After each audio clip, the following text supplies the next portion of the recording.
Boys and girls, this is the Undisputed Era. Adam Cole, Kyle O'Reilly, Roderick Strong, and you're listening to Going In Raw, baby. This is the glorious one, Bobby Roode, and you're watching Going In Raw. What's up, it's your girl, Sasha Banks, the Legit Boss, and you're watching Going In Raw.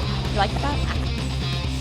Hey, friendo, Steve here. And Larson. And welcome back to Going In Raw, the only pro wrestling podcast you need to be listening to right here at youtube.com/Stephen Larson. Available wherever podcasts can be found. Be sure to hit that subscribe button and the notify bell next to it. Make sure you always get your new Going In Raw notifications. We're also available on the Patreon at patreon.com/Stephen Larson. We have a variety of reward tiers over there, starting at $1. $1 goes a long way here at Going In Raw. You get the show ad-free on your podcast app. You can download your RSS feed directly from Patreon to your podcast app and get that show without the pesky commercials. And then you also get a shout-out at the $5 mark, $5 and up a month.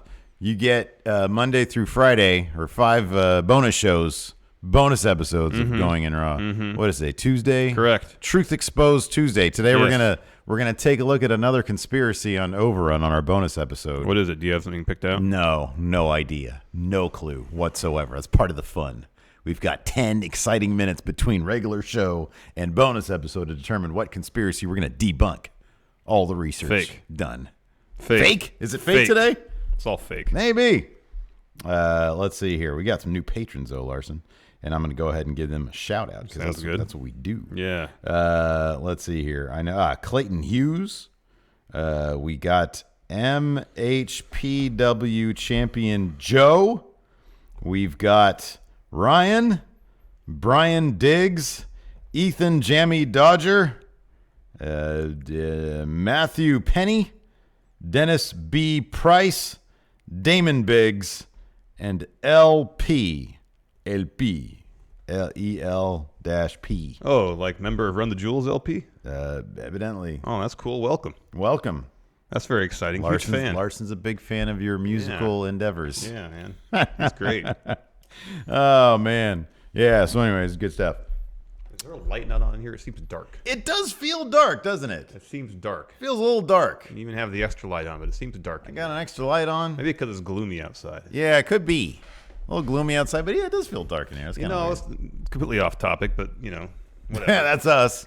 We are who we are. Over the weekend, I was telling you I need to find snails because when my kids got a project at school that involved snails, I couldn't find snails. This is the most Larry David thing. Open the door. Yeah. Walk out to walk the dog this morning. I go to close the door, and what's hanging out? Oh, snail. Not quite, a slug. Yeah. But it's literally the first snail slug type creature we've seen at our house since we moved there. Does the slug have a shell on it? No. Oh, that's a difference. And it's larger. Okay. It's longer. This is a long slug. Well, yeah, I mean, you're lucky because it's raining. That's when they all come out. Yeah, I know. Yeah. And like the 1 week we have prepared to get this project together, no snails anymore. Yeah. No slugs. I haven't seen any similar type creature at our house, period, since we moved there. My snail disappeared. We took Sydney out to the backyard to go live a life because what happened was they procreate or they whatever. All of a sudden there's like 100 little tiny baby snails. That's crazy. All in the enclosure with them. Like my mother-in-law took Alabama out to the park. They bring home a snail, right? Now, any normal person would be like, oh, wow, that's cool. And then as soon as Alabama wasn't paying attention, boop, put it outside. Don't boop, but, give it a chance to survive. Yeah. Put it outside. No, Alabama wanted to keep it, and I'm a sucker. So I went down to Petco or PetSmart or whatever. I spent like $40. That's the thing you didn't need to do. You could have got like a Tupperware and just put like something over it so it would keep it in there, would have a chance to breathe. You need to spend $40 and all that stuff. Well, I wanted like dirt and peat moss and stuff like that. You can get that from your backyard. Yeah. Well, I want good stuff, man. What the heck? I want Sydney to have a good life. I don't want to keep it in a torture chamber. Gee whiz. I could have put it in like a torture basement. Maybe I could have done that, but I opted to give it a good life. You could have given a good life on a budget, man. It would have. Well, $40 is fine. I'm okay. I'm okay with $40. All right. Anyways, tell me how to run my business. Anyways, I don't know, man. What do you think about what do you think about Raw last night? There was some good stuff. Man, I was dead. I was loving, and I'm sorry, man. I know a lot of you people out there. Charlotte shouldn't be in this match. Oh no, that segment justified her inclusion. She was the MVP. She's been the MVP a couple times, and people just don't realize She was the MVP last night. I was dying. I thought, and we were sitting here yesterday during the show, they're not going to build any momentum for this match. Holy moly, that segment was crazy last night. Show you just include a little violence in a wrestling storyline, and people are interested. Take advantage. You know, John Oliver in his segment 2 days ago had it right. I mean, you could take all, whatever you think about them. I don't know why anybody think that wrestlers shouldn't get health care, but take all that away. And when he continuously praised wrestling for rightfully what it is, over the top ridiculousness, cartoonish violence, clever ways of displaying wanton violence. It could be so much fun. It can be, yes. And too often these days, WWE takes their product way too seriously, and we don't get that. Yeah, they take it too seriously, and then they seem adverse to taking any sort of risk. Yeah. In a creative sense. Yeah. Last night was such a wonderful throwback to Austin-style Attitude Era segments. Where chaos reigns, everything breaks down. No one could control. You could tell there was talents. There was inspiration in the writers' room when it came to booking that segment with the women. Down to Ronda Rousey commandeering the police vehicle and driving it into another one. There was just enough cheesy humor in it. Yeah. To make it to push it over the edge, to make it truly special. Yeah. Oh man. That was just great. That when Ronda and Becky happened to be in the back of the car at the same time, they had that moment where they looked. That moment of realization. Back and start kicking each other. Oh god, that boot, that even in the beginning, that boot that Charlotte delivered that poor guy who was trying to rein everybody in, and he went down like a sack of potatoes. Oh man, and then of course the Queen Trigger at the end, the knee to Ronda's head while Ronda had her head outside the car. Yeah. Oh man, I thought that whole thing was great. I was really enjoying it when the police were trying to get them all up the ramp, and all of them in their own way were trying to find ways to free themselves. Yeah, like Ronda was trying the thing where she's sticking her foot behind her to try to trip the cop, right. And then Charlotte was stomping on the cop's toes. Yeah. Just any little thing to free themselves. Oh man, they had it so well covered. Like the TV direction was actually surprisingly really, really good. Lately, I've just been noticing bad TV direction a bit more. Like when something's supposed to happen in the ring. I forgot. Maybe it was. Oh, it happens all the time when something's happening in the ring and they cut to a crowd shot or something. Yeah, maybe it was during the Jinder stuff, like the Apollo Cruz Jinder and the Singh brothers standoff thing, and like he was gonna do something spectacular and they cut away from it. I'm like, why did you just do that? Or maybe it was during the Aleister Black Ricochet. Maybe it was both. I don't know. But like something spectacular is just on the verge of happening and they cut away from it. Like they don't realize that you got to see the spectacular feat, then you go the reaction shot. Yeah, right. They go the reaction shot during the spectacular feat. And I get that it's live, and well, this is like basic direction though. Yeah, it really is. And he's been doing it. Kevin Dunn's been doing it for so long, and he's making so much money. You kind of expect perfection. I think it's okay to expect perfection. Well, at least professionalism. At least the basics in storytelling. Yeah. But, I mean, so there wasn't... Look, I'll be honest. There was some other stuff in the episode that I thought was balls. Yeah. And we'll go through that stuff. But I thought that segment alone was the lasting image, and I was just so happy that they nailed it so perfectly that I was like, I was willing to just not even really care that, like, why would you do that stuff with Finn and the Demon? Oh, it's so cheesy. It's so cheesy. Oh, it's so goofball. Like, why not wait for the Demon until WrestleMania? I know. Allude to it. Yeah. And then just have him give us a tease, not just he's there and then yeah, so that was cheesy. Seth is totally losing that title at Mania. Probably. The Kurt Baron stuff, I thought was all right. Yeah, it was all right. Not the math there. I don't think it's a foregone conclusion that Kurt's losing. I think that's sort of a silly situation there.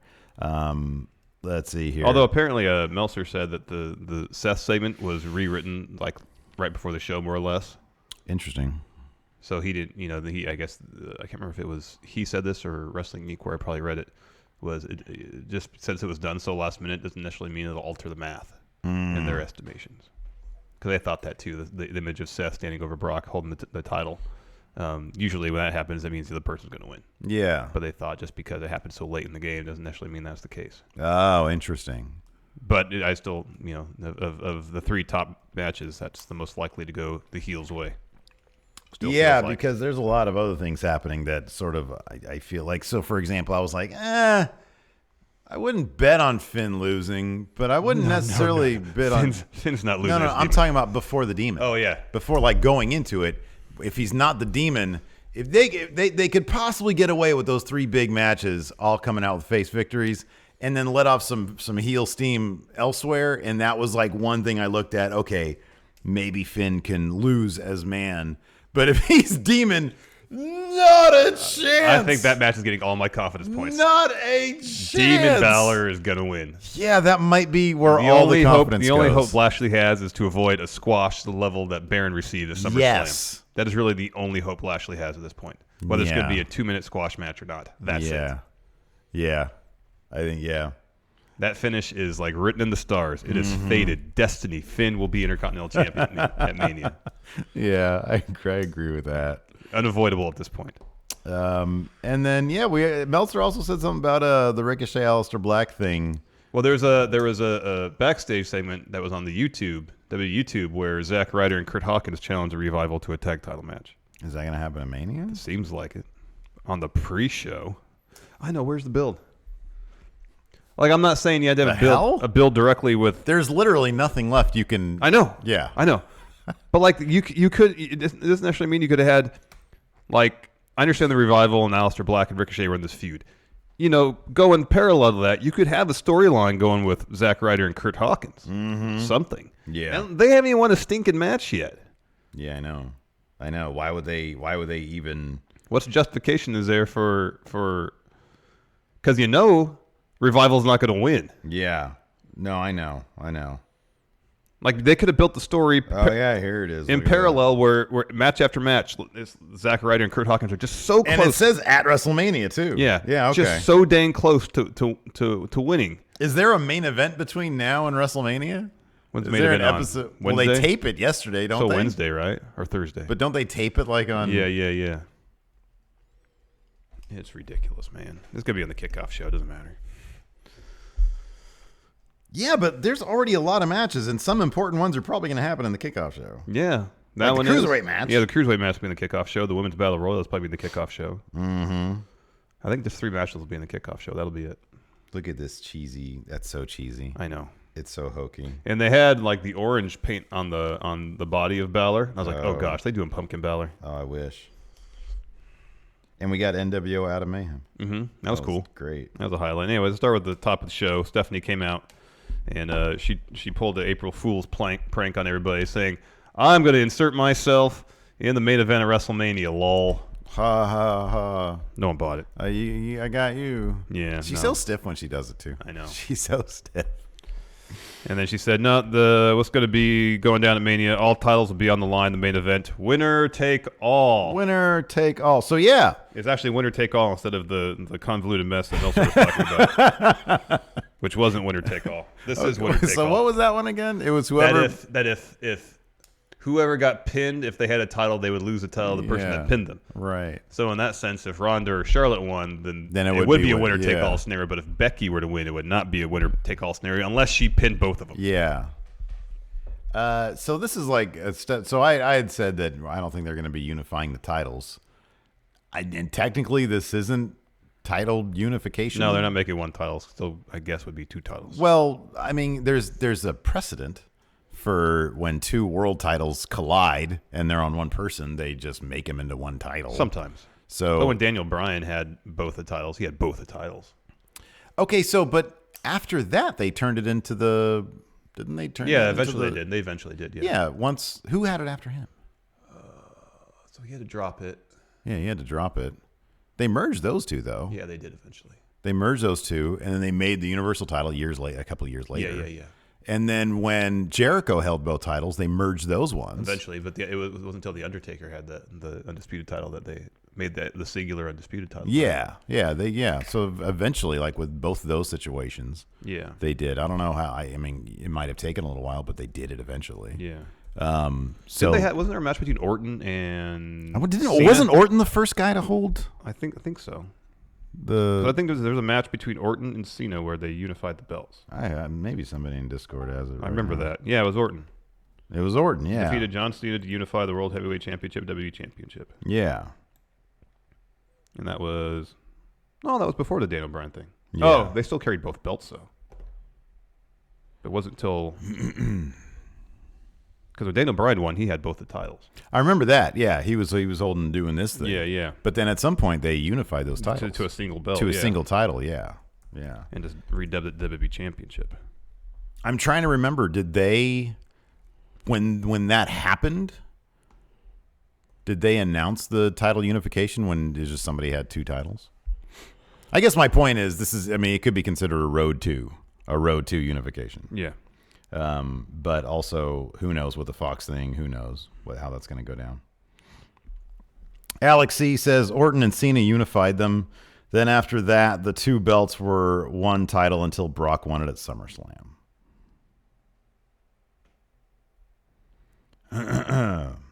So yeah, Cena picked it up at Money in the Bank. Yeah. And then Brock had it.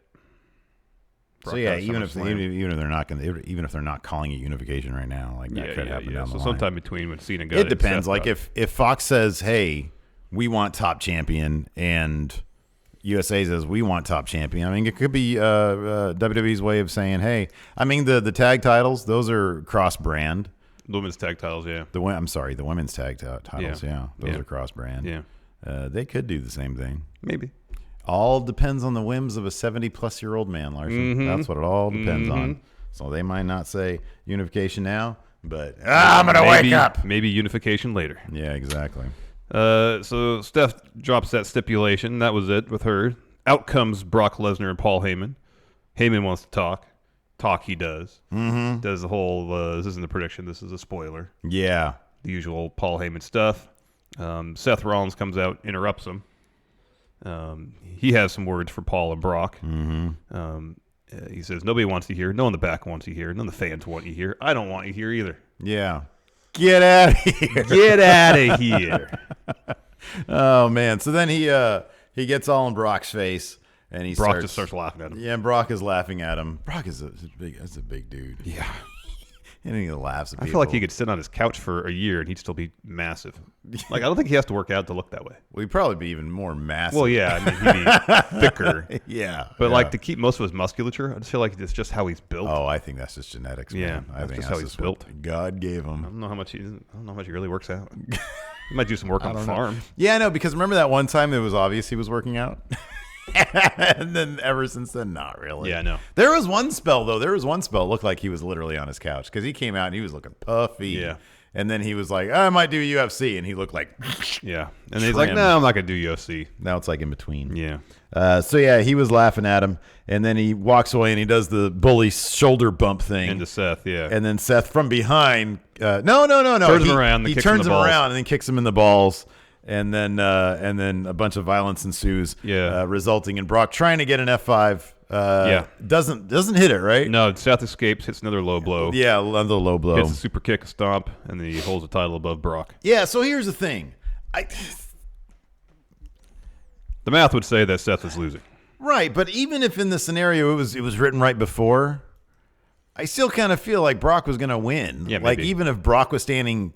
Maybe it was just a different way of Seth standing taller. Maybe it was more of a... No, it was supposed to be Brock standing tall over Seth. Oh, it was supposed to... Okay, well, you didn't mention that part. Okay, cool.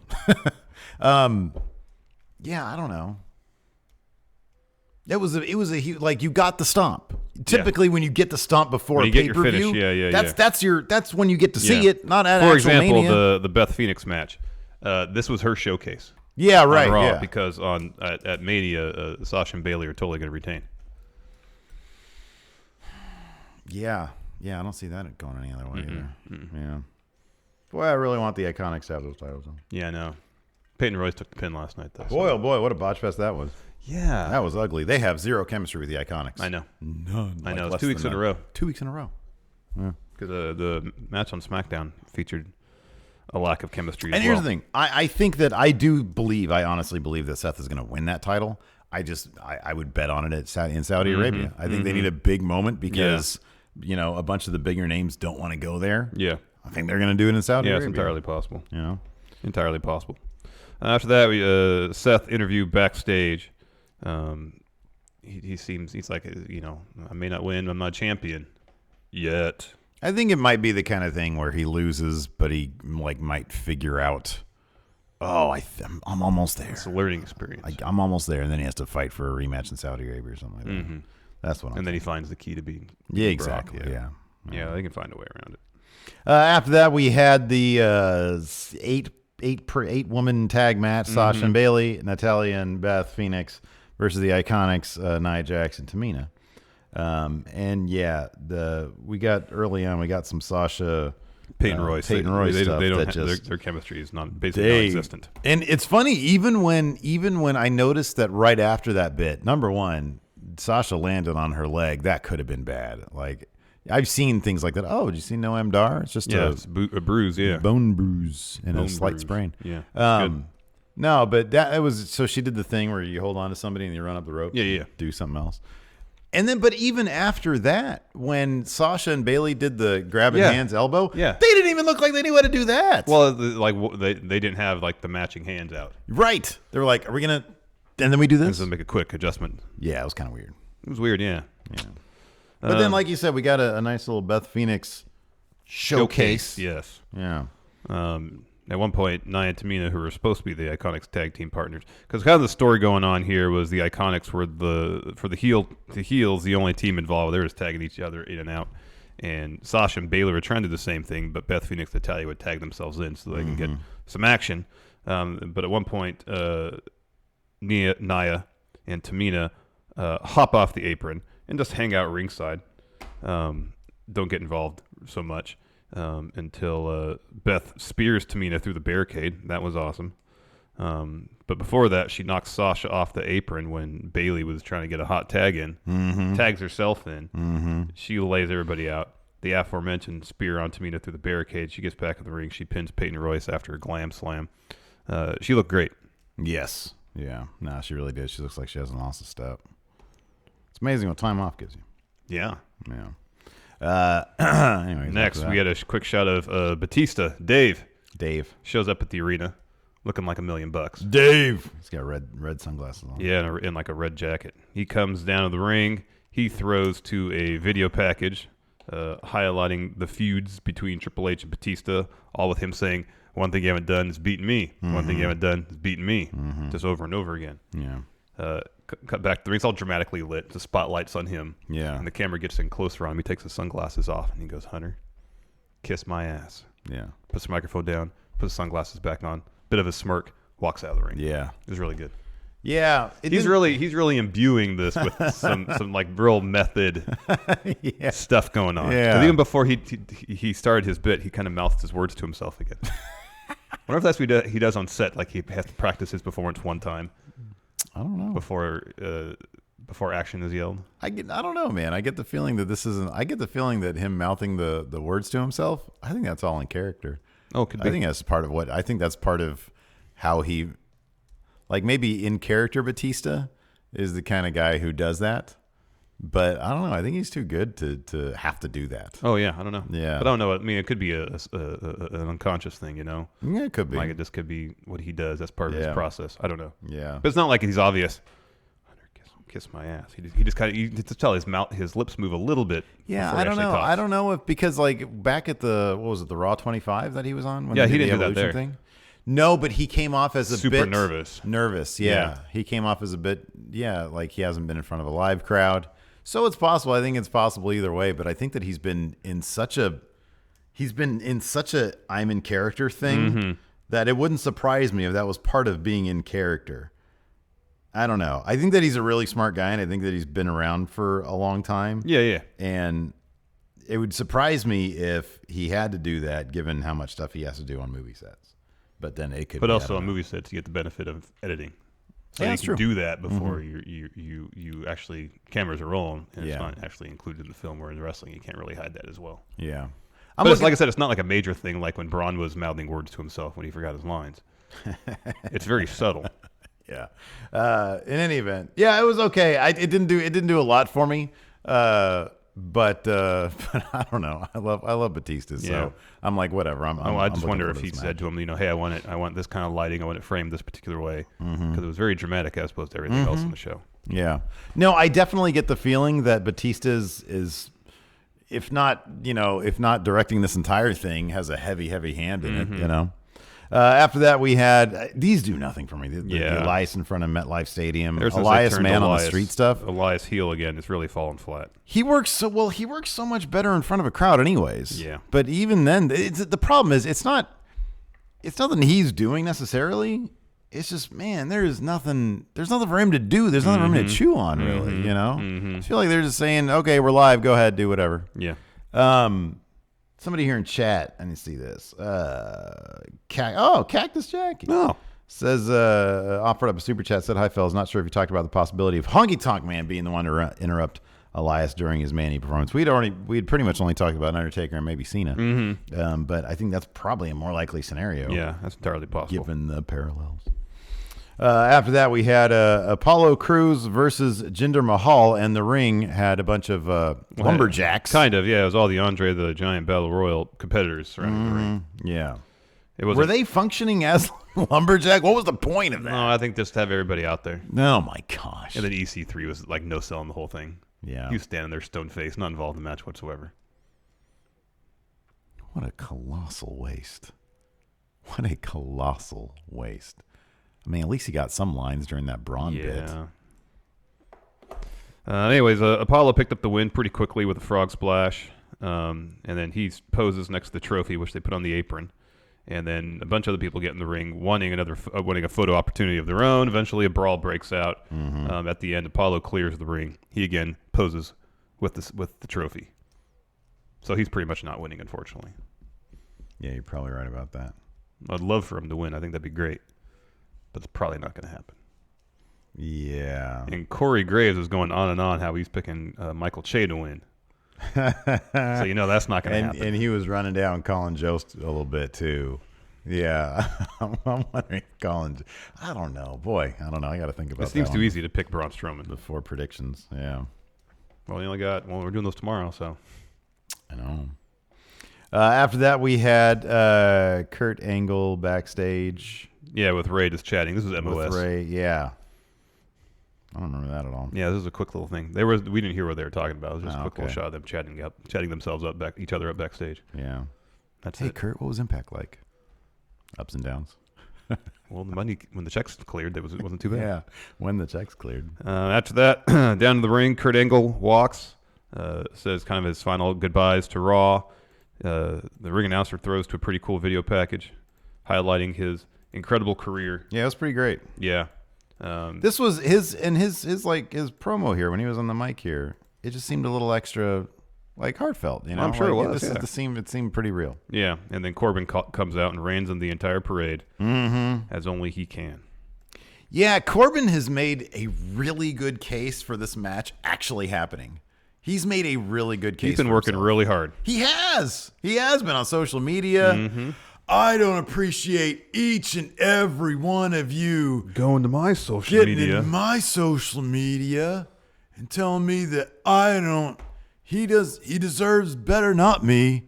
But you're not. None of you are me. I'm me, and I deserve better than me. All right. And so, yeah, he goes on about how he deserves to be part of this match. Kurt Angle's just an old man. He can't keep up with the wrestlers of today, and Baron's going to win. And Kurt says, well, why wait till WrestleMania? Why not have an exhibition match right here, right now? Corbin walks down the ring. I'm not going to do. Then backs off. I would do it, but I'm not going to do it. Because I'm going to wait till Mania. And then 619. Yeah, Rey Mysterio runs down. He challenges Baron to a match. Then Baron tries to attack Kurt, and then Rey and Kurt take him out. Yeah. So we didn't get the advertised Kurt Angle versus Rey Mysterio match. No, we did not. Which is a bummer. Yeah, but at the same time, Kurt's really slow. Yeah. And Rey is not really slow. Ray is still super fast. I know. Freaking like he was back in 1997. I know. Gee It's pretty whiz. incredible. After that, we had a Charlotte interview backstage. I remember this. I remember the framing of it. I'm trying to remember what she said. She said, "Oh, yeah." Charlie was saying, obviously, if somebody turns on the other person, Yes. then you're out. And she says, "I am a professional. Yeah. I will not do that." So yeah, basically. And then after that, we had the tag title match, Ricochet and Aleister Black. So they made some changes to the least Ricochet's entrance. So I saw this on Twitter, but I missed it. What happened? I missed it. I was kind of taking notes while it happened. I was like, hold on, that's new. So he came out with his sleeveless hoodie type deal. Okay. And so his entrance is the same. He holds his hand up in his pose. Okay. Lasers and such. The music that is the build up ends. Music kicks in. House lights come on. And so he's standing there, does a move, pulls his hood off, and it's like the Undertaker WrestleMania shaved head reveal, where there's like a lightning crash. And then other people pointed out that Aleister Black now, when he raises up, there's like a creaking noise. But I don't know if that's added or if that was always there. They usually turn the camera mic off. In this case, they didn't, because in complete conjunction with the platform raising. Yeah. What are they doing over there? They don't know, man. They remember they ruined Nakamura's entrance like immediately. Yeah. Anyways, another good match. Yeah. Wait, what did they do with Nakamura again? They changed the font. They got rid of. They got rid of something, right? They got rid of because you had the waveform thing going on while the guitar was happening, and then when the violin kicked in to be a bunch of strobes, I think they got rid of the strobes. And the strobes only happened once he came out, and they added like a sound effect to his too. At one point. Yeah, I missed the waveform with the dun dun dun. With the guitar dun. riff. Yeah. Oh boy, I missed that. Yeah, that was really cool. I kind of like the rapping stuff, but like I really missed the wah wah. I remember when I first saw that, and when he first came out at Takeover against Sami Zayn, I marked out so hard because I was like, this is unlike anything I've ever seen. That was the best. And then what's he doing right now? Where's he at? ridiculous. I know. This is a fun match, though. It was a fun match. I can always watch Ricochet jumping over that ring post. Heck yeah, man. Oh, my God. And the way he just kind of hovers in midair for a bit. Yeah. Seemingly. Yeah. And then tucks his head and then does the flip. Dude, I know. It's insane, man. He's crazy talented dude. We got to see Scott Dawson's butt crack. Did they flash to a black frame for you, or did you see full on? No, I didn't notice either. At one point, Aleister Black reached up Scott Dawson. Wait, who's the bald one? Scott Dawson, right? Yeah. I'm starting to figure it out. He reaches over and he grabs him by the trunks to bring him down, but Dawson held on a little bit too much, and so all that came down were trunks. Oh, so you saw some buttocks. I saw a butt crack. Buttocks. And it made me chuckle. You know why? Because butt cracks are funny. Butts are funny. Yeah. In the match, saw, as you say, Ricochet jump over the ring post, takes out the Revival. Wilder and Ricochet both try to get back in the ring, jockey for position. In the end, Wilder drives Ricochet into the barricade. Ricochet comes to enough to try to beat the 10 count around 7 or so, and then Scott Dawson pulls him off the apron and sticks his foot in between the... Scott Dawson's under the ring, mind you. Yeah. Pulls Ricochet off the apron and sticks his foot in. That was the most hornswoggle thing ever. I know. Because like he was in the deep steel in there. supports Yeah. of the ring. Ricochet gets counted out. Revival wins. You see the trailer for that Jarmusch zombie movie? It's really funny. Yeah. It's really good. Check it out. Anyway, sorry. And then Alistair drops both members of Revival with black masses. And then Ricochet hits a 630 on Scott Dawson. But apparently they're out of the title picture now, even though they haven't really taken the pinfall. They haven't taken a pinfall loss to the tag champions. Well, I wonder if this was the end of their, main roster journey for now. Tag run. Well, I don't know. It's going to be interesting. I mean they've got their match at TakeOver, and if they win, it'd be hard. They're not winning. I'd be very surprised if they won. Yeah, if they win, they're not going to be on main roster. No, obviously still. not. In fact, that'd be my. But didn't they just have like a big farewell, seeming goodbye thing? Seemingly. Dude, I don't know, man. But if it's all up to Vince, his whims, then who the hell knows? Nobody. It's insane for us to sit here and speculate. By the way, it's basically pointless because it's the whims of an old man, old man, who's probably furious right now with John Oliver because their stock went down 3% after that. Well, that's not a lot, though. No, it's not. Well, I wouldn't mind having 3% of their. Oh no, agreed. But I mean, for Vince, In total, on paper, whatever that value is, probably millions of dollars. relative pocket change for Vince. I guess he's supposed to be a billionaire now. Anyways, after that, backstage, Ronda, she's warming up, throwing some punches. Charlie comes up to her and says, hey, ask her a question. And Ronda says, I really don't want to talk right now. And then continues to talk while she punches the air. Yeah. While this was happening, I ran across the sax video, her sax tape. Oh, that was good. That was funny stuff. That was very endearing. But yeah, she was shadowboxing. And then she, I don't know. Says, I don't want to talk right now, then talked. Yeah. After that, we had a brief bit with Alexa, Tyler Breeze, EC3 backstage. Alexa was touting her bona fides as host of Wrestlemania, saying, look at all the wonderful things I've done. Women main event. Yeah. SNL guys. And then Tyler and EC3 were laughing about Weekend Update this weekend. Yeah. Which, while probably the best part of the show, wasn't the best Weekend Update. Yeah, I'm trying to even remember because I actually watched all of Weekend Update. There was that clever bit with A.D. Bryant doing the astronaut because they didn't have the proper fitting clothes for female astronauts. Yeah, that was pretty okay. Beck Bennett always makes me laugh. But anyways, Tyler Breeze. He's got a new haircut. Well, also he's completely out of character. Yeah, more or less. He's just himself, man. Yeah, he doesn't care anymore. That dude does not care. And then EC3 had to laugh, and it was the most over-the-top fake laugh. Oh, it was terrible. It's pretty bad. We really love the Weekend Update. Yeah. And then they stopped laughing because Braun's approaching. What are you guys laughing at? And they're like, NWO Adam Mayhem over there. Some of our friends over there were watching Weekend Update, and it was funny. Yeah. So he goes over there and goes, NWO Adam Mayhem, I'm going to call you Michael Che. You're Colin Jost. Yeah. See you in the ring later. Yeah. Hands. I like your note here. Jobbers watching SNL. That's what it was. They were on an iPad watching SNL. Weekend Update specifically. After that, Roman Reigns was given an interview, and he's attacked by Drew McIntyre. Boy, he was waylaid too. Yeah, man. Shots from behind. Yeah. Ground and pound from Drew. Yeah. And then he throws him into like a ring case. Oh boy. Ouch. Roman was doing a hell of a job selling it. Yeah, he was. Roman's like not suddenly. I'm sure it's because he's just speaking in his own words without a script. He's a great promo. No, I know. He's amazing. He's great. Speaks from the heart. Where's it been 4 years from now? Everything seems completely genuine. It's like a third time. Nothing scripted. Check my imaginary watch. It's great. Yeah, where's it been the last 4 years? Why didn't they just let him do that? I don't know, man. What was that line that Vince had him say? The suffering succotash one? Oh my God. What was that all about? I don't know. He'd be supremely over. I know. Just follow these 5 simple steps. Yeah. Just let him talk. Let him use his own voice. Let him be his own thing, man. He's great. Just let me do my thing. We knew there was magic there when he said, put that beef away. Yeah. That's the moment I thought, oh, there's something there. There's something there, man. Why don't they just let that be Roman's character? Just let him do his thing. Yeah.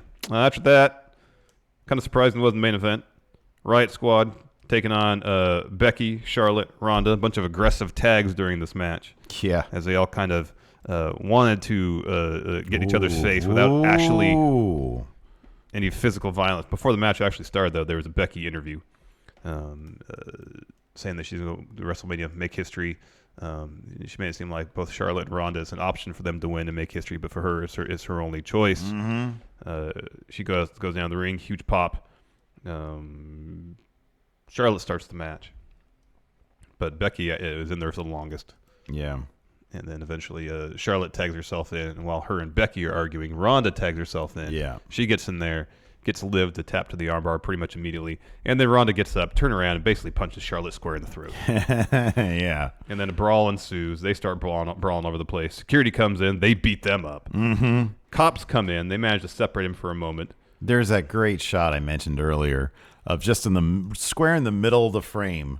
Charlotte comes out of nowhere with this, and those legs are so long. I know. So she's got these long-ass legs, and this huge boot just annihilates this poor fella who just goes to the ground and starts like holding his face. Yeah. Oh, man. It's fantastic. This was great. So they handcuff Charlotte. Well, handcuff Ronda first. I'm sorry, Ronda, and then Becky comes running over and cold cocks her. Yeah, starts kicking her. Starts laying they into her. separate them. Becky is handcuffed. All the while, Charlotte's on the outside, and she just has this look on her face.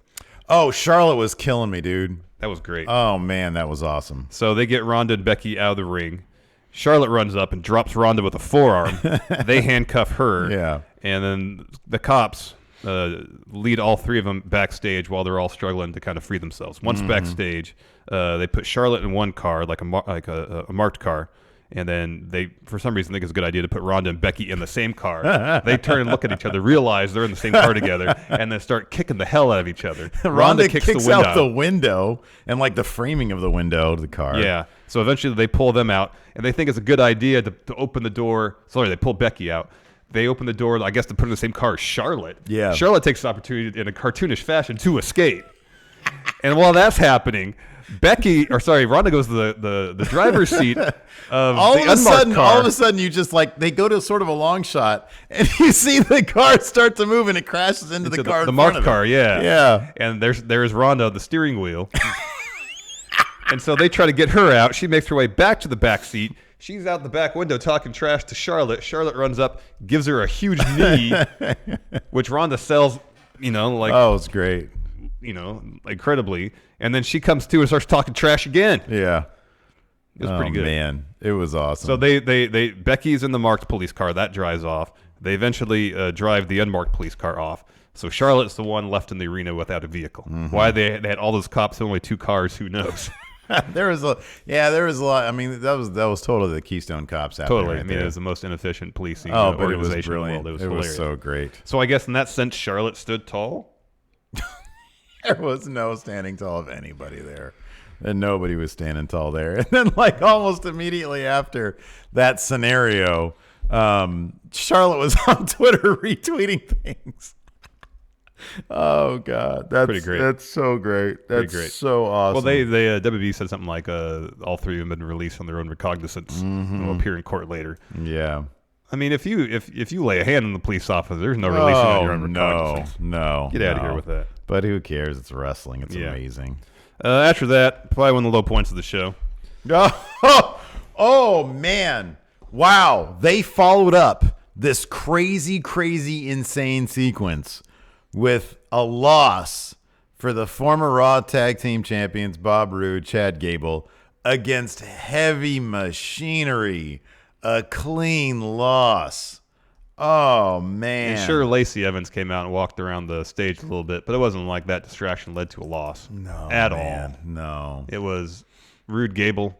You're not contenders anymore. Nope. The only silver linings, because Otis pinned Chad Gable after a compactor, is they really focused on Bob Roode being obviously upset with this loss. And I thought right then and there we were going to get it. No, he's going to eliminate him in the Battle Royal. I guess so. And then maybe we'll get it after Mania. Maybe we'll get a heel Bob Roode. And hopefully. Maybe this will all mean something good for Bob Roode anyways. Maybe. But, oh, man. Wow. Embarrassing loss. Next, Braun Strowman took on NWO Adam Mayhem and Colin Jost. And I guess NWO Colin Jost at this point. Of course, this was a complete and utter squash match for Braun Strowman. Got a bunch of shoulder tackles, a bunch of power slams, and he finished the match by power slamming both of them at the same time. Yeah, it's pretty impressive. Pretty impressive feat for the win. Yep. After that, Bob Lashley came out with Leo Rush for an interview. They were talking. Charlie kind of spoiled things, saying, there's been a lot of rumors about the Demon making an appearance at WrestleMania. What do you think about that? Mm-hmm. And Lashley acts like no huge deal. He's like, Finn Balor is the Demon. Like he was Truth Exposed. Lashley. Finn Balor is the Demon. Finn Balor is the Demon. The demon is Finn Balor. They're the same person. Yeah, he was kind of no-selling the whole thing. Yeah. And then Finn shows up with the Titantron. Does his best David Putty. Yeah. And then... I've got a lot of demons, Bubby. The devil. The devil. And a bunch of fake smoke appears in front of him and behind him. And then the smoke dissipates, hokey. And there's the demon. And he sticks his tongue out and goes, that was so hokey. Yeah, it's pretty cheesy. So confirm Demon Balor at Bob Lashley. Confirm new Intercontinental Champion. And then a lot of people, of course, bring up, why wouldn't he have done that for Brock Lesnar? Yeah, I know. That's a fair point. Because Brock Lesnar had to win that match. Yeah, I know. Well, they told him backstage that Brock had to win this, so it couldn't be Demon, because Demon only can win. Mm-hmm. So that's why. Yeah. And then finally the main event, Rey Mysterio. His first match on Raw in, 5 years, they said? 5 or 6 years? Yes. Taking on Baron Corbin. Kind of surprised this match wasn't terribly competitive, in the sense that Baron Corbin more or less dominated the whole thing. Well, yeah, and then he won with a signature move. Yeah, not even his finish. I love Deep Six. That It looks is like great. so much it looks fun. like fun, but Rey's taking on Samoa Joe for the U.S. title. At least have him lose to an End of Days. Yeah. Well, It's not a strong showing for Rey. no, it wasn't. No, I was kind of surprised. I was actually kind of surprised they had this as the main event. Mm-hmm. I feel like they were probably maybe trying to make a bigger deal of the fact that Rey was on Raw for the first time in forever. I mean, Rey's a big name and everything. Yeah, But, he's a legend. But yeah, they still really love their Baron Corbin. He's still a good heel. He's a really good heel. I like Baron. I like Barrett a lot. I like Baron. And then Baron walks up the ramp, poses a little bit. Kurt lays him out, puts him in the ankle lock. So you were all about this match at Mania from the get-go. I had no problem with it. Because I understood totally like storyline aspect of things. I think that had we not got, I'm for it now. I'm yay now, only because in the interim, in the meantime, we've had for the most part a really good Kurt farewell tour. Yeah. He's been handed a bunch of really good names, apparently he's been picking them. Yeah, he's been picking some pretty good names. Yes, and it's also kind of illustrated that Kurt's he's just slower. He's just old. Mm-hmm. He's just old at this point. So I don't know. I'm not really sure we'd get like an amazing wrestling exhibition at WrestleMania, and we might still get that. It might still be a Cena thing. I don't know. it could be, or I mean, maybe they'll put in the work and put together a match that highlights both wrestlers' strengths. So Baron wins with a deep six. He goes up to the stage, and Kurt Angle comes out, Lays him out, puts him in the ankle lock. Yeah. Did Kurt just hurt himself with that math, or you said earlier you think the math doesn't really apply? It's more of a special attraction match. Yeah. It's a crowd pleaser. Yeah. Maybe. I have a hard time believing they're going to have Kurt Angle lose to Baron Corbin in his farewell match. Yeah, there's always a Raw after Mania. So, I don't know. That's just my guts telling me that. I got 24 hours to do a lot of thinking. And while we hold pretty true to the math, the stand tall math, it's not 100% accurate. No, it's not. There's even, exceptions. I'm not even sure it's like 50% accurate. No, I think it's about 60% accurate. Was it 60%? Yeah, about 60%. So I think this would be a scenario. This is one of the 40% scenarios where Kurt standing tall does not preclude him from winning. Yeah. There's also a Seth probably, but Kurt no. Since this special circumstance, this is farewell. We didn't get the match between him and Rey. They wanted to give the fans his last appearance to Raw, a quality moment. Mm-hmm. And so at least we got that. What's the math on retirement matches, though? Well, if it's a stipulation that if you lose, you retire, then it's probably farewell. I'm sorry, I should have said a farewell match. Oh, I don't know. Ric Flair versus Shawn Michaels. That was a Ric Flair retirement match, wasn't it? I think if he lost, he retired. If he lost, he retired. Because that's why Shawn said, "I'm sorry, I love you," before the super kick, because he really didn't want to retire Flair. Yeah. And those more often than not are like friendlies. They're like kind of. like, Yeah. I mean, because I just think of that one. I mean, Shawn Michaels, his last match was against The Undertaker. Wasn't necessarily a friendly. But then The Miz... But, that one is more of a friendly than Kurt Angle, Baron Corbin. Yeah, but then you can talk about The Miz, Dolph, at No Mercy for the Intercontinental title. That was a retirement match. Dolph put his career on the line. And he won. Yeah. Triple H is putting his career on the line against Batista, and he's going to win. Yeah. I'm trying to think of similar situations where old guy is retiring. He's on the way out. Young jerk. Young heel is taking him on. I don't know. Just seems to bring the story full circle that Kurt kind of has to win it. Yeah, I think I agree with that. For the sake of story. And he's been humiliated. So I think he's been humiliated so many times. Like Drew humiliated him. And Baron won whatever match they had. Anyways. So yeah, I don't know. It was definitely an active go home. Yeah. Like there was stuff happening. Like especially now that we went back through it, I was like, oh yeah, there's actually stuff happening here. It wasn't a boring show. Not at all. No, it wasn't. It actually went by pretty quick. It did. I was surprised. Let's do a SmackDown preview, Steve. Okay. WWE Champion Daniel Bryan and Kofi Kingston to make their WrestleMania match official with contract signing. After everything he's been through to get here, Kofi Kingston made it known on social media that he wanted his WWE Championship opportunity against the new Daniel Bryan to be official. There's a tweet here. WWE Champion Daniel Bryan and Kofi Kingston will sign the contract for the WWE title match at WrestleMania 35 tonight on the blue brand, with Kofi's momentum as strong as ever and Bryan clearly irate that he must defend his title against the Dreadlock Dynamo at the show of shows. It seems plausible that any number of things could go down just 5 nights before they collide at MetLife Stadium. Will this be another all-time memorable contract signing? AJ Styles and Randy Orton set to appear on the Kevin Owens Show just 5 nights before WrestleMania. With the WrestleMania 35 clash in sight, AJ Styles and Randy Orton will meet face-to-face one last time on the Kevin Owens Show before they collide on the grandest stage of them all. With KO never afraid to stir things up between his guests on his always provocative talk show, it's almost guaranteed that the Phenomenal One and the Viper will get some final digs in before their battle on the show of shows. Exactly what will go down? Rey Mysterio and Andrade to rekindle their already classic rivalry on SmackDown Live. Rather than doing this at WrestleMania, we get a SmackDown match. It's probably going to be better. It probably will be, but something to be said about the stage of WrestleMania. With both superstars looking to gain ever pivotal momentum ahead of WrestleMania, Rey Mysterio and Andrade will add another chapter to their incredible rivalry tonight on SmackDown Live. The two superstars have blown the WWE Universe away every single time they have locked up on the blue brand, and both will surely be aiming to do the same yet again as the show of shows approaches. Mysterio will look to stay sharp as he prepares to collide with U.S. champion Samoa Joe at WrestleMania, while Andrade attempts to position himself well to triumph in the Andre the Giant Memorial Battle Royal on the grandest stage of them all. Who will prevail this go-around? Samoa Joe's going to get involved. That's what's going to happen. What will be the fallout of Charlotte Flair and Becky Lynch's arrest? And Ronda Rousey's. What about Ronda Rousey? She's on SmackDown. The stakes for the historic main event of WrestleMania 35 are higher than ever, with the triple threat match turning into a winner-take-all showdown for both the Raw and SmackDown Women's Championships. The bad blood between Charlotte Flair, Becky Lynch, and Ronda Rousey could not be contained in the ring last night by security and local police. Even being handcuffed couldn't stop the three superstars from laying into each other on Monday Night Raw, leading to their arrest. All three women were released later that night on their own recognizance. How will this incident affect the Queen and the Man as they continue to get ready for the showcase of the Immortals this Sunday? Is The Miz prepared for Shane McMahon if Falls Count Anywhere?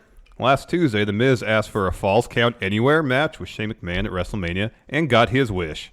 However, when Shane O'Mac arrived to agree to the stipulation, he came with an army of security guards and superstars to put between himself and his former tag team partner.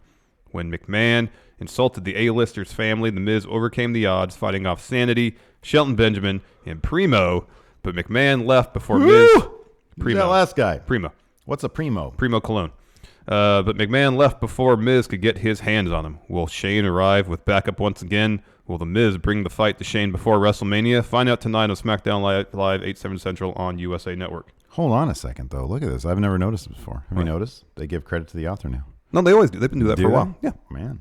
We've never given credit to the author before. We just never scrolled down far enough. Ryan Papola. Let's see what else he's done here. Most recent post. Is he responsible for all the... So we got a SmackDown Live preview. So he's a SmackDown Live guy. Oh. But no, he also did the preview for Finn Balor is bringing the Demon to WrestleMania against the Almighty. He just works for digital. A lot of SmackDown stuff. Predominantly SmackDown, but there's some Raw stuff in there, here and there. There's a WrestleMania thing. It's all SmackDown. Well, mostly SmackDown. It's all SmackDown. Oh, you said there's a one that was Raw, though. Well, that was the WrestleMania. Oh. It was a Raw match, but it was WrestleMania. So all right. I'm fascinated by the writer's hierarchy. There you go. What do they do? I don't know. Let's take some questions, Steve. Okay. Mike Lucas. Do we have mail over there, or is that something that's getting mailed out? No, we have to autograph them. Mike Lucas, does Dean leaving WWE mean he's going to NXT? No. He's leaving WWE as a whole. What are you looking at there? Something Cody Miles posted. We can maybe use it for non-news. Katie Harden, did you see Dean Ambrose dirty deed Corbin? So apparently after TV cameras turned off, he came out and laid out Baron and took a bow. Wow, yeah. By his last Raw appearance. You're probably right about that, yeah. Michael Riley, $1. Thank you. Thank you very much. Rich Hardesty, Brawl was great. Really good cinematography, too. Why was this not the closing out of the show? That's a better go-home visual instead of Slow Wolf. I don't know. I'm not sure. I wonder if it had... Yeah, I'm gonna say I doubt this is the case, but I wonder if it had anything to do with the... Because I'm assuming that the segment with the cops and stuff, that was pre-filmed. You think that was all done live? If that was all done live, that's very impressive. Yeah, I don't know. Because getting Ronda in that car and then like speeding up, like there's some logistics there. Mm-hmm. So I don't know if that was pre-produced or not, but I wonder if it was a timing thing. Oh, I don't know. But I doubt that would be the case. Yeah. I don't know. I thought that too. I mean, it would have been a more powerful go home to end the show. Maybe it was to get people talking and then they tune in. Because it was It was really good the top segment. of the third hour, and I think usually that's kind of, in some respects, what they consider the main event because there's always a drop-off for hour 3. Right, yeah. Marco Pacina. Raw was decent. Sad no Ray versus Kurt, though. Yeah, I know. Jeffrey Nguyen. Demon Finn reminded me of the landlady in Kingpin. Don't remember the landlady in Kingpin. Neither do I, but that sounds right. Quoth Raven 79. Steve, did you enjoy Adam Mayhem getting destroyed? I wish it was actually Adam Mayhem. Oh, I think it would. No, I'm not saying because he would have got destroyed, because seeing Adam Mayhem has a very good dumbfounded face. Mm-hmm. When we did Friendo Road, when he would have to portray dumbfounded, and having Braun Strowman come up to you while you're watching SNL, that dude, whoever that was, he gave a decent dumbfounded look, like, oh God. Adam Mayhem would have. Adam Mayhem's face would have been better. That's true. It would have been funnier. I think it would have been better. Tom talks rubbish. Larson's favorite WWE match of all time. It's probably the end of the era one. That one's so good. I'll say that. Okay. And then your favorite WWE match of all time. The Miss WrestleMania Battle Royal. Oh, get out of here. Yeah, it's actually probably the same as yours. Probably end of an era. Cactus Jackie. Hi, fellas. Not sure if you talked about the Oh, we did this one. one. We did one already. Sorry. Jimmy Thomas, when Becky kicked that cop's walkie-talkie away when they reached down to pick it up. That was great. That was really That good. was good. I love that. Tom talks rubbish. Which Shawn Michaels WWE run was better? You make the case that the second run was probably better. What are we talking about? Oh, God, yeah. I think, man, I don't know. I mean, his first one was really long, but The second run, there was this great match after great match. it was obviously, it was like a 4-year, 5-year dream run. Mm-hmm. You know, it was everything. Like, you could tell that dude just appreciated being back and being in the mix. Neld at TV. I thought Baron was going to say, I'm tired of all you going to my social media saying, hey, you're not. Why are you all saying that I'm not me, you? Alex C., what would you think of Charlotte unifying the titles and replacing the belts with a big gold belt? That'd be interesting. That would be kind of cool. That'd be kind of cool. People would be upset. Oh, yes. But I think it'd be kind of cool. Ricky Scurvy. Happy Mania Week, friendos. Thank you. Sorry, Thank you, Ricky. Cody Miles, this is dead on. This is so true. I thought this, and I just forgot to mention it. He says, is it me or does the Andre Trophy look worse and cheaper every year? Yeah. It does. It's like they have a replica of a replica. I know. It looks cheap. Did they take it off the apron during the brawl? Because it didn't budge. I don't know, man. I just remember seeing it. It looked ugly. Yeah, it looked like it was about to fall over. Tommy Cat. Hey, friendos. En route to D.C. to watch Phillies Nationals. Cool. I've never been to the Nationals Stadium. I want to check it out, though. I love this Charlotte Flair. I had not seen this. Charlotte Flair tweeted out a shot of her doing the Tranquilo with the SmackDown title, and she tags Andrade in it. That's a cute couple right there, man. There's I guess so.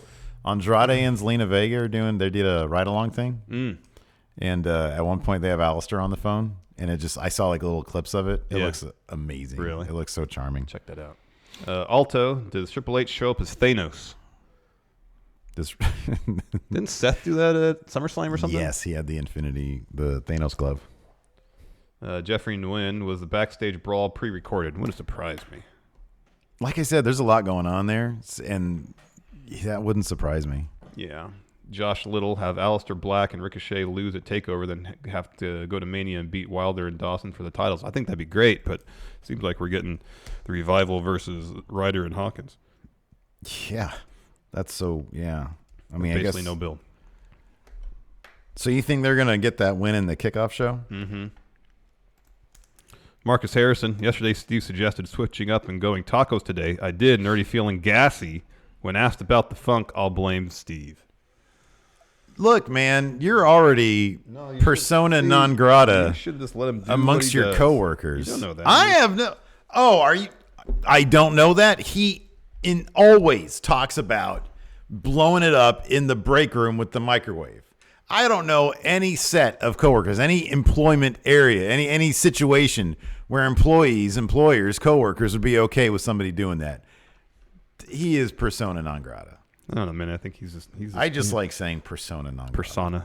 Persona non grata. Jay Sean Lawrence, is Braun part of the losers' locker room now? It's getting really close to it. FDSM wants us to do math on the Hardys. I don't know if we've done the Hardys. I don't think the Big Show celebrity spot is in the losers' locker room. It kind of exists somewhere between the winners' locker room and losers' locker room. It's kind of above all that, but sadly below like belts. Yeah. So math on the Hardys in ring, solid 8. Oh man, yeah, they're great. Promo. That's always been their. It's always been their. Yeah. I'll say 6 because the Broken Matt Hardy stuff was good. Yeah. Okay. Look, they always looked incredible. This is a 7. Yeah. Legacy, an 8. 8 Legacy. Yeah, they're a top tag team of all time. Kayfabe, I'd say an 8 too. They had a ton of titles. Maybe a 9. Yeah, give them a 9. Pretty strong. Yeah, there was super strong. 7, 17, 24, 8 exactly, an 8 tag team. It's rare you get a rollout like they did at 33, like a return rollout. Boy. Quoth the Raven 79. Rhonda posted her real mugshot, but in different shirt. Oh yeah, she's like wearing a white T-shirt. Wait, I'm sorry. Oh, okay. So I know Sean Ross Sapp tweeted it out too. Okay. Let's see here. Alex Foster, who do you think will have the best or weirdest WrestleMania entrance? Baron Corbin. No. Put him on a boat, man. No, man. I'd love for that to happen. He's going to have the least WrestleMania entrance. It's going to be a Baron Corbin entrance. Yeah, probably. That's all they're going to do for him. They going to do anything special for Kurt? They might do something special for Kurt. I don't think he's going to come out on a tank. No. Is there going to be anything that's like tank worthy this year? I don't think so. I think the New Day is going to have a big, like Kofi. Oh, Kofi will have something special. With the New Day, they'll have something big time. Yeah. They'll have something big time. Stacy Clemens, how did Rhonda put the car in drive with her hands handcuffed? Well, all she'd have to do, considering if the shifter is right here, foot on the brake, just move her. Oh, I guess her handcuffs. Her hands were cuffed behind her. Yeah. I guess she'd have to do this. But then how was she driving the car? Well, all she With her did was knees? hit gas. Well, she has to shift it. Any possibility it was one of these? That's what I'm saying, yeah. Yeah, if it was one of these, you just do that. Yeah. You're ready to go. Hit the gas and then try to steer with your knees if It's need be. doable. Marcus Harrison, Discord dub last night, police as Jobber PD. Who should be lieutenant of Jobber PD? Boss Man. Well, yeah. Historically speaking, yes. Yeah. Boss I understand Man. Boss Man is no longer with us, but What about Bull Buchanan? there you go. I think Boss Man was booked really well sometimes. Yeah, he was. I think Bull Buchanan's probably Yeah. B squared. Tom Talks Rubbish. Which match will be the biggest letdown at Mania? If Kofi loses, that's probably the top. Compared to what it letdown. would be on TV, this is a very easy answer. It's a cruiserweight match. Oh yeah. Compared to what it would get on TV. Yeah. Toby Whittle. Who do you think will retire Brock Lesnar? Hopefully Matt Riddle. Death Shall Rise. Have you done Brutus math? Yeah, we did it yesterday, I think. We did yesterday's show. Beefcake math. 2+. Yeah, it's 2+. 2+ wrestling. Yeah. Wayne Maker. How does Larson put up with Steve for so long? I don't know. Who's that? Wayne Maker. Oh, I don't know. Tell him. I don't know. Explain. I don't know. That's why I drink every day. I'll be honest. I kind of think it's the other way around. There's a mugshot. Mm-hmm. Yeah, That's I saw good. that last night. I'm telling you, man. All 3 mug. Did we get any other mugshots? No, we haven't seen Charlotte's yet. Obviously, because she was tweeting right afterward. Put all those on a freaking shirt. a t-shirt. You want them all That'd be killer, dude. That'd be a killer shirt. Instead, they have that weird Comic Sans shirt. Did you see that thing? with all the stick drawings. Yeah. Look at Eli Yeah. Drake. Thinking anybody listens to him. Let's see here. Oh,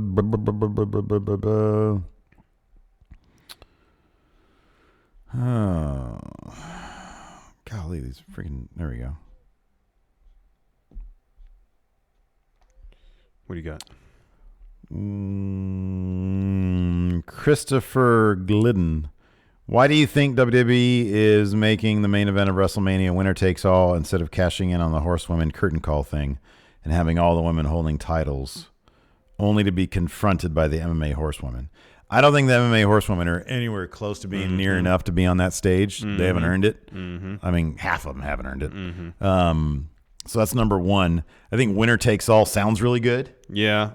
It increases the stakes. And also, I'm sure the Becky Lynch Charlotte feud's far from over. I agree with that. And I'm not. There's a good possibility they're going to want Ronda holding all those titles to end WrestleMania. I think that possibility exists because regardless of what the crowd thinks, it makes for a good image at Good Morning America, on whatever, So I don't know. Tom talks rubbish. Go-to karaoke song. None wrestling, not wrestling. What's your go-to karaoke song? Oh, Yours was George Jones' Grand Tour. Yeah. Danzig's Mother. You did those a lot. Oh, I was good at Mother. And then I love doing a punk rendition of the Saved by the Bell theme song. That's good. I used to do Springsteen's Born to Run. Yeah. I had some Neil Diamond songs in my rotation. Yeah, you were good at the Neil Diamond. Josh Little says Ricochet Math. I always enjoyed doing. We used to do, and I know this is not appropriate these days, but R. Kelly's Ignition remix. We used to do that together, and the MC5s Kick Out the Jams.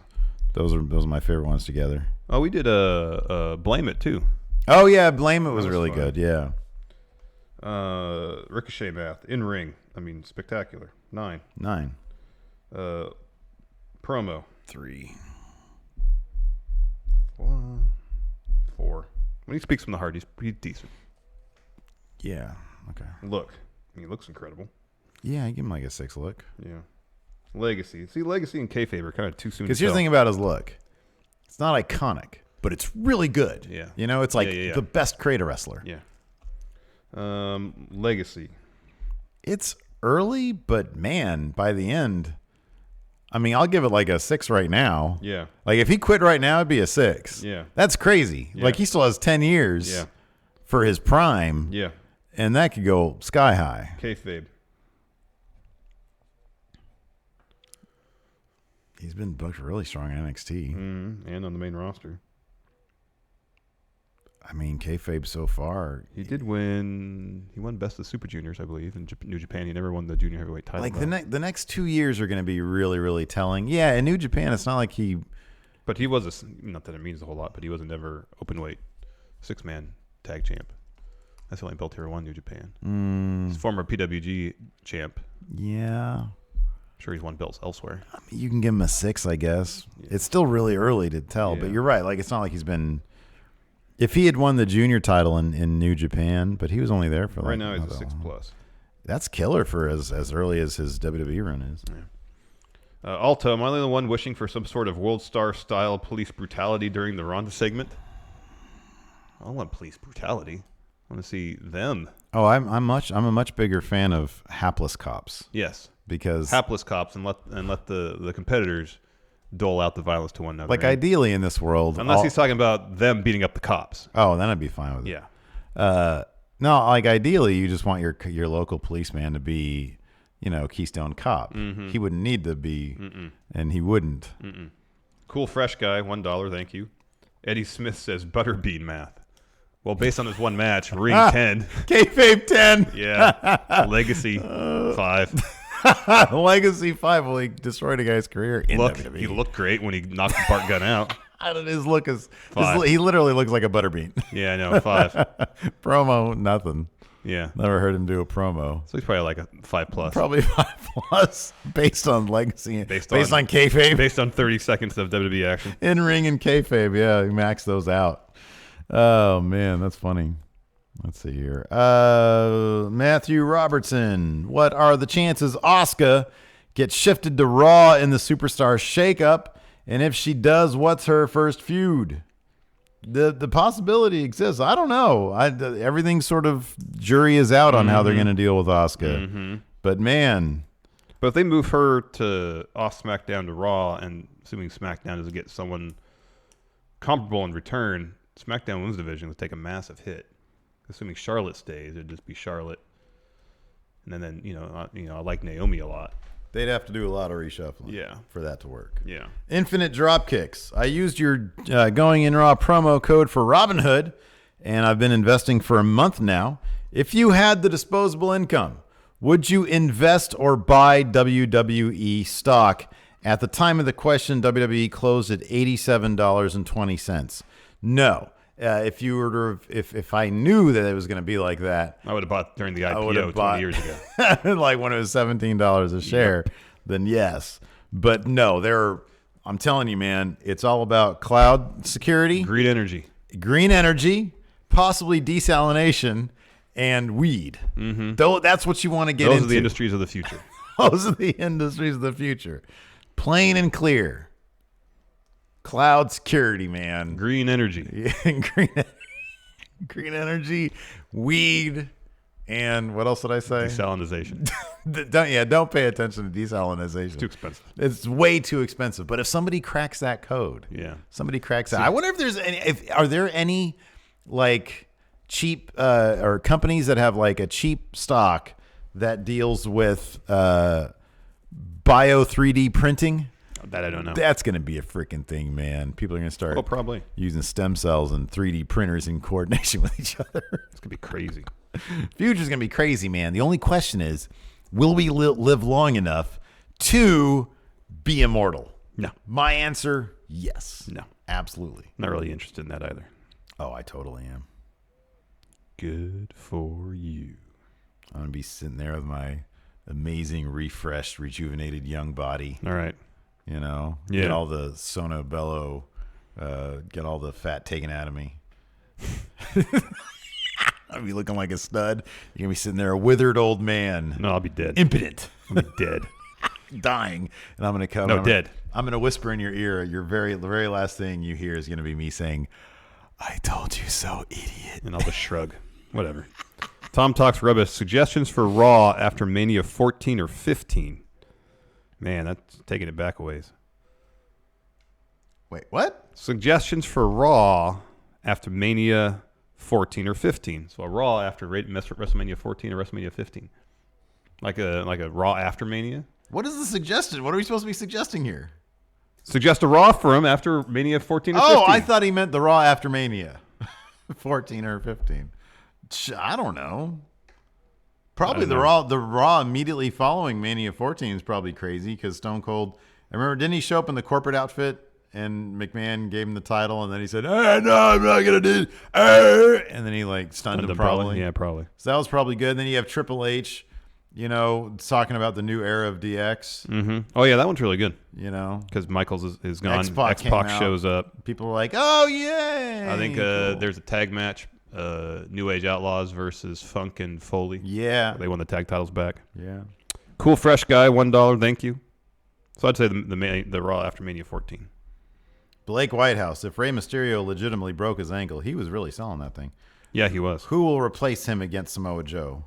El Idolo. No, Ali. Mustafa Ali. Ali. El Idolo. Yeah, you're right about that. Apparently he was supposed to be the one to take on Daniel Bryan at Mania for the title. Who said that? Who had that yesterday? I don't know. Somebody had it yesterday. Sorry, I didn't source anybody on that one. Well, I just want to know who mentioned that. It was one of the outlets. Because we'd heard for the longest time it's supposed to be Kevin Owens. I know. I agree with that, but I don't know. You hear things. Yeah. I don't know. It probably was supposed to be Kevin Owens. People don't know what they're talking about. Anyways, we have an overrun, a bonus episode coming up for $5 and up patrons. We're going to do a Truth Exposed, and we're going to have some non-news dealing with the independent contractor issue as it relates to All Elite Wrestling. Interesting.